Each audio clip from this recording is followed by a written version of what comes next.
Pour les âmes élues, ces êtres sensibles à l'invisible, guidés par une sagesse d'en haut et par une force venue du ciel, le chemin menant à l'amour authentique est rarement facile. Il s'apparente bien plus à un long périple jalonné de silence, d'introspection et de solitude. Alors que nombreux sont ceux qui rencontrent l'amour précocement, presque comme on cueille des fruits mûrs au pic de la jeunesse, l'élu connaît généralement une attente plus tourmentée, dans l'attente du moment précis où la volonté divine se révélera et indiquera la voie d'une union véritablement porteuse de sens. Toutefois, cette attente n'est ni une sanction, ni un manque de chance. Elle s'inscrit dans un dessein sacré. Chaque larme versée, chaque période de solitude, chaque interruption imposée par l'existence contribue à forger en vous quelque chose de profond. C'est comme si l'univers, avec une patience infinie, préparait quelque chose de plus grand qu'une simple relation, une connexion d'âme à âme. Si ces paroles touchent le plus profond de votre cœur, sachez que cela n'a rien d'un hasard. L'univers s'exprime de façon subtile et il se peut que ce soit précisément l'un de ces instants. Votre temps d'épanouissement approche. Respirez donc profondément et accompagnez-moi pour plonger dans ce mystère. Pourquoi les élus mettent-ils davantage de temps à rencontrer l'amour? Et en quoi cette attente prolongée constitue-t-elle en réalité une bénédiction dissimulée? La première raison tient au fait que l'élu ne peut se précipiter dans une union. Il porte en lui une mission spirituelle, devenir complet avant de s'unir à autrui. Cela ressemble au sculpteur face à un bloc de marbre. Chaque coup, chaque éclat retiré dévoile peu à peu l'œuvre enfouie. Il en va de même pour vous. Ces années d'apparente attente sont en vérité une préparation divine, un travail d'affinage. C'est dans le silence que votre patience développe des racines profondes, comparables à celles d'un arbre millénaire capable de résister à toutes les saisons. Au cours de ce processus, l'amour de soi se développe, non pas celui qui repose sur les compliments ou l'approbation extérieure, mais celui qui reconnaît sa propre valeur, même lorsqu'elle reste invisible aux autres. Progressivement, les anciennes blessures cicatrisent. La souffrance se mue en sagesse. Le ressentiment laisse place au pardon. Vous comprenez alors que pardonner ne signifie pas oublier ce qui vous a été infligé, mais vous libérer des chaînes qui vous retenaient captifs du passé. Sans cet amour intérieur, toute relation amoureuse ne serait qu'un reflet de peur ancienne. Ce serait comme mélanger des eaux troubles en espérant obtenir de la clarté. Voilà pourquoi votre solitude est sacrée. Elle vous enseigne à être entier sans avoir besoin d'une autre âme pour vous sentir complet. Tel Moïse dans le désert, vous traversez vous aussi votre propre période de préparation. C'est dans cette aridité que se forge la force indispensable à l'établissement d'une union véritablement divine. Par ailleurs, nombre d'élus portent une charge encore plus profonde, la mission de rompre avec des schémas hérités des générations précédentes. Dès leur plus jeune âge, ils perçoivent les dynamiques familiales, les fractures, les histoires de souffrance qui se répètent en boucle, et quelque chose résonne en eux. Cela s'arrête avec moi. C'est comme s'ils avaient été envoyés pour mettre un terme à la douleur que leurs ancêtres n'avaient pas su résoudre. Or, guérir un tel héritage n'a rien de simple.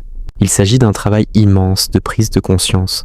Cela implique de regarder en soi, de revisiter l'enfance, d'accueillir ce qui a fait mal et de choisir délibérément une nouvelle voie. Cela requiert de pardonner à ceux qui n'ont pas su aimer et, surtout, d'apprendre ce qu'est l'amour saint, celui qui nourrit, respecte et libère.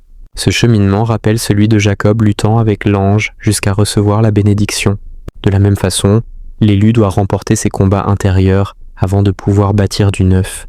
S'il se précipitait dans une relation avant cette transformation, il finirait par reproduire les schémas mêmes qu'il était venu guérir. Voilà pourquoi le temps est indispensable. Chaque phase de solitude constitue en réalité une graine de guérison plantée pour l'avenir. L'amour qui l'attend ne sera pas ordinaire. Il ne viendra pas simplement combler un vide, mais servir d'exemple, un nouveau modèle de relation qui inspirera d'autres âmes et modifiera la façon dont les générations futures envisagent l'amour. Cette mission sacrée, à elle seule, justifie chaque seconde d'attente. Les élus traversent également des combats spirituels intenses. Plus ils portent de lumière, plus les ténèbres cherchent à éteindre leur rayonnement. C'est pourquoi ils affrontent des épreuves que peu comprennent, déceptions soudaines et profondes, maladie mystérieuse, instabilité qui semble sans fin. Tout cela fait partie de l'entraînement. Ces difficultés ne sont pas des punitions, mais des occasions de renforcer la foi jusqu'à ce que l'âme soit prête à aimer sans se perdre soi-même. Lorsque les tempêtes s'apaisent enfin, l'élu n'entre pas dans une relation banale ou usée, mais comme quelqu'un qui sort victorieux d'une grande bataille. La force acquise au fil des épreuves devient le socle de la relation. C'est cette fondation solide qui permettra au couple de se protéger mutuellement, de se soutenir et de grandir ensemble, sans craindre les aléas de l'existence. Ils portent aussi une mission qui dépasse de loin la simple expérience d'un amour ordinaire, un appel divin profondément ancré dans leur essence spirituelle. Ces êtres ne sont pas uniquement là pour aimer, mais pour éclairer. Chacun possède un rôle unique. Certains sont appelés à guérir les cœurs brisés, d'autres à réveiller les consciences endormies, d'autres encore à briser les vieux cycles et à libérer leur lignée des dettes ancestrales. C'est un projet d'envergure qui exige un engagement total et une clarté d'objectif qu'aucune relation épuisante ou déviante ne saurait perturber. Songeons au prophète Jérémie. Dieu lui demanda de ne pas se marier, non parce que l'amour lui était interdit, mais parce que sa mission réclamait toute son attention. Il en va de même pour nombre d'élus. Parfois, le vide apparent sur le plan affectif n'est autre qu'une pause sacrée de préparation. Dans sa sagesse, Dieu accorde cette pause non comme une punition, mais comme une stratégie. Toute l'énergie qui n'est pas dissipée dans des relations immatures se mue en puissance spirituelle. Ce capital accumulé permet à l'élu d'accomplir des miracles, de déplacer des montagnes, de transformer des destinées. Et lorsque sa lumière est suffisamment intense pour éclairer son propre chemin, l'âme qui lui était destinée se présentera d'elle-même, non pour l'obscurcir, mais pour accroître son éclat. Jusque-là, la mission prime, car c'est la raison même de sa présence ici-bas. Les élus partagent également des critères sans précédent. Ils ne se satisfont ni d'aventures superficielles, ni de rencontres qui ne font que passer le temps. Tandis que le monde privilégie les apparences et la facilité, ces âmes recherchent quelque chose qui va bien au-delà. Une connexion d'âme à âme, une communion qui touche l'essence même de l'être. Ils se connaissent, reconnaissent leur valeur spirituelle et refusent de la marchander contre un soulagement temporaire de la solitude. Ils aspirent à un amour qui parle le langage de l'esprit, où deux âmes se reconnaissent et s'unissent pour une œuvre plus grande qu'elles-mêmes. Cette exigence repousse naturellement la majorité, mais l'élu s'en accommode. Il préfère la vérité à l'illusion, la richesse de l'attente à la vacuité d'une relation sans but. Il a déjà mesuré le prix du compromis sur l'authenticité et ne souhaite pas emprunter cette voie. Sa patience n'est pas de l'arrogance, c'est de la sagesse. Il sait que les choix dictés par le manque ou la peur finissent par engendrer des regrets. C'est pourquoi il attend, et dans cette attente il se renforce. Il prend soin de lui, cultive la foi, l'intuition, et se prépare à une rencontre qui ne sera pas fortuite, mais une reconnaissance. Quand les autres ne comprennent pas cette sélectivité, il reste ferme. Il sait que la bonne personne ne viendra pas combler un vide, mais multiplier la lumière, le sens et la direction. Voilà pourquoi l'élu n'accepte jamais un amour médiocre. Il a été créé pour l'extraordinaire. En lui brûle une soif inextinguible de vérité et de profondeur, qui l'empêche de se contenter de relations superficielles, banales ou purement pratiques. Il ne cherche pas un partenaire simplement pour partager un toit ou une routine, mais quelqu'un qui partage un dessein divin, un destin entrelacé au sien. Il observe autour de lui tant de couples qui cohabitent tout en restant séparés dans l'essence, et cela suscite en lui une tristesse presque sacrée. Il préfère la solitude plutôt que de devoir diminuer sa propre lumière pour rentrer dans de petits moules. Pour lui, le véritable amour est celui qui le défie de grandir, qui l'inspire, qui le conduit à une version supérieure de lui-même. Cette exigence peut paraître sévère, voire utopique, mais elle naît d'une conscience profonde de ce qu'est réellement l'amour, une force divine, transformatrice et libératrice. L'élu sait qu'un tel amour ne survient pas par hasard, il s'attire en vibrant à sa fréquence. C'est pourquoi il avance en paix, même lorsque tout semble immobile. Ayez confiance, quand le moment sera venu, la rencontre sera inéluctable, car l'extraordinaire trouve toujours celui qui l'attend avec une âme éveillée. L'élu possède un regard qui dépasse ce que l'œil physique peut percevoir. C'est comme si son âme voyait au travers des apparences et révélait des vérités que la plupart préfèrent ignorer. Ce don de percevoir l'invisible, de ressentir ce qui se cache derrière les paroles et les gestes, est à la fois un présent et une lourde responsabilité. Vivre avec une telle clarté n'est pas toujours aisé. Tandis que beaucoup se laissent charmer par les sourires et les promesses, vous détectez toute dissonance, tout décalage entre l'énergie et le discours. Cette profondeur vous rend naturellement sélectif. Faire semblant de ne pas voir ce que vous voyez serait trahir votre propre âme. C'est pourquoi vous placez l'authenticité au-dessus de tout dans les relations. Vous ne recherchez pas seulement de la compagnie, vous voulez la vérité. Vous voulez quelqu'un capable de regarder en vous et de rester, sans masque ni faux semblant. C'est précisément pour cette raison que le chemin peut être plus solitaire. Dans un monde saturé de superficialité, votre exigence de vérité finit par éloigner presque tout le monde.